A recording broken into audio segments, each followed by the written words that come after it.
The scream that shattered the classroom wasn't Sophie's, it was Tyler's, high-pitched and raw, echoing off the cinderblock walls. Sophie Harper, the girl who always sat in the back row, her dark bangs hiding her eyes, had been invisible to most of Willow Creek Middle School. Until now. Tyler, the 8th-grade bully with a slick grin and a knack for cruelty, had grabbed her wrist, yanking her sketchbook from her desk to flaunt it like a trophy. "Look at Quiet Girl's stupid drawings," he jeered, his voice dripping with mockery as the class snickered. But Sophie's eyes, usually downcast, flared with something fierce. In one swift motion, she twisted her arm free, grabbed Tyler's fingers, and bent them back with a precision that made him collapse to his knees, screaming. Jake, his burly sidekick, lunged to help, but Sophie sidestepped, sending him crashing into a desk. Mason, the third of their cruel trio, froze, mouth agape. The room went silent as Sophie dropped Tyler's hand and returned to her seat, her face unreadable. That was the day Willow Creek learned Sophie Harper wasn't just the quiet girl anymore. Sophie was 13, small-framed, with pale skin and a habit of wearing oversized hoodies that swallowed her slight figure. She'd moved to Willow Creek 6 months earlier, in the summer of 2024, when her mom, Lisa, a single parent and overworked nurse, took a job at the local hospital. Back in their old town, Sophie had been different, chatty, confident, always sketching fantastical creatures in the margins of her notebooks. But a group of girls at her old school had turned her love for art into a weapon, mocking her drawings and spreading rumors that left her friendless. By the time she arrived at Willow Creek, Sophie had decided silence was safer. She kept her head down, her sketches private, and her heart guarded.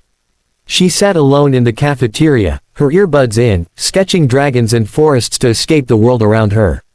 But to Tyler, Jake, and Mason, her solitude was an open invitation. The bullying began subtly, like a slow poison. It started with whispers in the hallway, "Freak, weirdo," muttered just loud enough for Sophie to hear. Tyler, with his gelled hair and smug confidence, led the charge. He'd lean over during math class, flicking pencils at her head while the teacher wasn't looking. Jake, stocky and loud, would, accidentally, bump her in the cafeteria line, knocking her tray askew. Mason, quieter but no less cruel, would snicker and egg them on, his sharp comments cutting deeper than physical shoves. Sophie's notebook, filled with intricate drawings of mythical creatures and sprawling landscapes, became their favorite target. Tyler would snatch it during class, flipping through pages with exaggerated disgust. "What even is this crap?" he'd say, tearing out a sketch of a phoenix and crumpling it. Sophie would clench her fists under the desk, her heart pounding, but she never spoke. She told herself they'd get bored, that enduring was easier than fighting. But each taunt chipped away at her, and deep down, she was exhausted, tired of hiding, tired of pretending their words didn't hurt. Her mom noticed the change. Lisa, who worked night shifts and often came home with dark circles under her eyes, saw Sophie withdrawing. The girl who once filled their small apartment with chatter about art and stories was now silent, her bedroom door always closed. Worried, Lisa enrolled Sophie in self-defense classes at the community center, hoping it would give her confidence. Sophie went reluctantly, but the classes, taught by a no-nonsense instructor named Coach Tara, became a quiet haven. Tara taught her how to break a hold, how to use an opponent's strength against them, how to stand tall even when she felt small. Sophie didn't want to fight, she hated the idea of hurting anyone. But the moves sank into her muscles, and for the first time in months, she felt a spark of control. That spark ignited on that November morning in English class. Mrs. Larson, the teacher, was distracted, grading papers at her desk, oblivious to the classroom's undercurrents. Tyler, bored and restless, spotted Sophie sketching, a fierce dragon with scales that shimmered in pencil strokes. He leaned over, grabbed her wrist, and yanked her arm up, waving her notebook for the class to see. "Check out Quiet Girl's garbage." He laughed. Jake hooted, and Mason smirked, while a few classmates giggled nervously. Others, like Mia, a kind-hearted girl with braids who sat near Sophie, looked uncomfortable but stayed silent. Sophie's cheeks burned, her heart thundering, but something inside her broke free. She'd had enough. Using a move from Coach Tara's class, she twisted her wrist out of Tyler's grip, grabbed his fingers, and bent them back with just enough force to make him scream. The sound was shocking, almost comical, as Tyler dropped to his knees, clutching his hand. Jake, reacting on instinct, lunged at her, but Sophie stepped aside, using his momentum to send him stumbling into a desk. Mason backed off, eyes wide, as the class stared in stunned silence. Mrs. Larson snapped to attention, her glasses slipping down her nose. "What is going on?" she demanded, marching over. Tyler, still cradling his wrist, stammered about Sophie attacking him, but the truth was plain in the faces of the other students. Mia spoke up, her voice shaking but firm. "Tyler's been picking on her for months. He grabbed her first." A few others nodded, and Mrs. Larson sent Sophie, Tyler, Jake, and Mason to the principal's office. Sitting outside Principal Carter's door, Sophie's hands trembled, not from fear, but from the rush of standing up for herself. Tyler glared at her, his wrist red but unharmed, his pride clearly bruised. Jake muttered under his breath, while Mason avoided her gaze. Principal Carter, a stern woman with a reputation for fairness, listened to each of them. Tyler tried to spin a tale of Sophie's unprovoked attack, but Mia and another classmate, Ethan, a shy boy who'd always watched Sophie from afar, backed her up.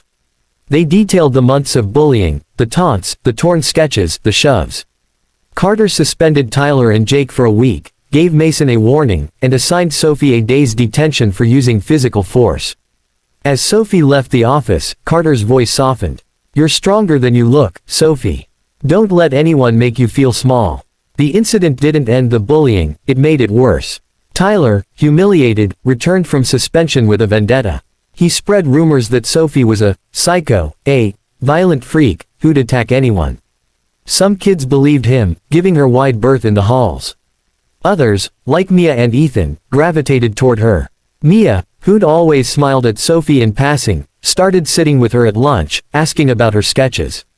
Ethan, who was as quiet as Sophie but loved comics, shyly complimented her dragon drawings. For the first time, Sophie shared her art, her voice soft but growing steadier. She began to see that not everyone saw her as a target. But the rumors stung, and at home, Sophie struggled to open up. When she finally told her mom about the bullying and the wrist incident, Lisa's face crumpled. She was proud of Sophie's strength but heartbroken that her daughter had faced it alone. "You don't have to hide from me," Lisa said, pulling her into a hug. She pushed Sophie to join the school's art club, hoping it would be a place to belong. Art club, led by Mr. Rivera, a quirky teacher with paint-stained shirts and a passion for seeing potential in every student, became Sophie's sanctuary. She spent hours after school painting murals of mythical creatures, her confidence growing with each brushstroke. Mr. Rivera saw her talent immediately, encouraging her to enter the school's spring art contest, which offered a scholarship to a summer art program. Sophie poured her heart into a painting of a phoenix rising from ashes, its fiery wings a symbol of her own resilience. But the bullying didn't stop.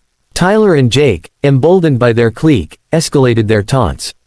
One afternoon, they cornered her near the bike racks after school. "You think you're tough now?" Tyler sneered, stepping close. Jake cracked his knuckles, smirking. Sophie's heart raced, but she stood tall, her voice steady. "Leave me alone, or I'll do worse than twist your wrist." Before Jake could respond, Ethan appeared, holding his phone. "Back off, or this video goes to Carter," he said, his voice shaking but firm. Tyler hesitated, then muttered a curse and walked away, Jake and Mason following. The biggest challenge came in April, when Sophie's phoenix painting was nearly complete. She'd worked on it for weeks, staying late in the art room, pouring her pain and hope into every stroke. The night before the contest deadline, she arrived to find her canvas slashed, the phoenix's wings torn apart. She knew it was Tyler, she'd seen him lingering near the art room earlier, his smirk unmistakable, but there was no proof. Devastated, Sophie sank to the floor, tears streaming down her face. Her art, her voice, had been destroyed. Mr. Rivera found her there, his usual cheer replaced by quiet determination. "You're not giving up," he said, handing her a new canvas. They worked through the night, recreating the phoenix, bolder and fiercer than before. Sophie painted with a fire she hadn't felt in years, her hands steady despite her exhaustion. At the contest, her new phoenix won first place. As she accepted the award, she saw Tyler in the crowd, his face sour but powerless. She spoke briefly, her voice clear, "This is for anyone who's ever felt small. You're stronger than you know."